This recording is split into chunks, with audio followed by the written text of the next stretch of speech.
How the Irish Saved Civilization by Thomas Cahill gives forth the evidence that the monks and religious leaders in Ireland are responsible for saving the ancient and classic works of antiquity while the rest of Europe was in the Dark Ages.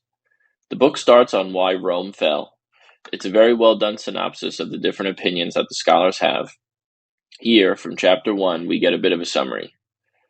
The changing character of the native population, brought about through unremarked pressures of porous borders, the creation of an increasingly unwieldy and rigid bureaucracy, whose own survival becomes its overriding goal, the despising of the military and the avoidance of its service by established families, while its offices present unprecedented opportunity for marginal men to whom its rank had once been closed, the lip service paid to values long dead, the pretense that we are still what we once were, the increasing concentration of the populace into the richer and poorer by way of corrupt tax system, and the desperation that inevitably follows, the aggrandizement of executive power at the expense of the legislature, ineffectual legislation promulgated with great show, the moral vocation of the man at the top to maintain order at all costs, while growing blind to the cruel dilemmas of ordinary life.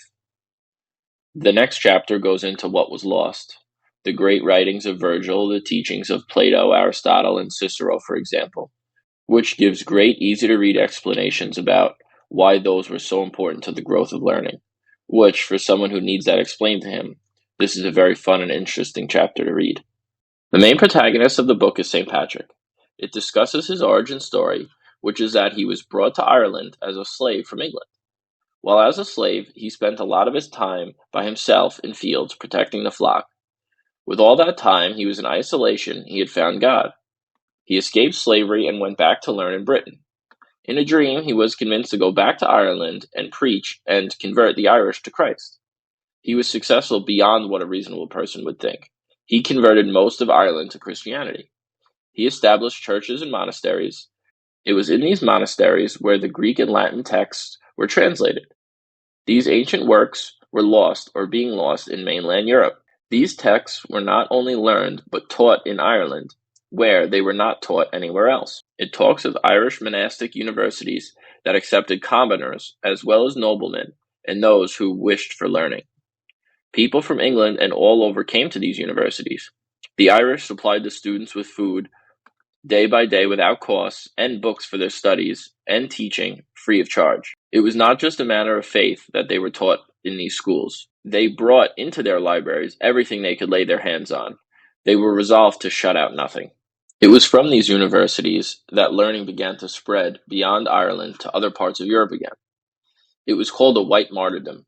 They who sailed into the white sky of the morning, into the unknown, never to return. It was from these white martyrs that learning began to spread again, that the great works of antiquity started to make a comeback. I really enjoyed this book. It was well written, engaging, and explained in a way that was easy for me to understand. There were great smaller stories and facts throughout the book, which kept it interesting and engaging. This was a book to me of hope, of how much a small group of people on the edge of the world can accomplish. You don't need to worry about what everyone else is doing, the state of the world. You can build a community, keep an open mind, work hard, and change the world. None of it is easy. It is difficult. You will 100% face obstacles and people will get in your way. But when your path is enlightenment, learning, and service to others, the downsides are not only bearable, but an honor to endure. That is the lesson I will be taking away from this book.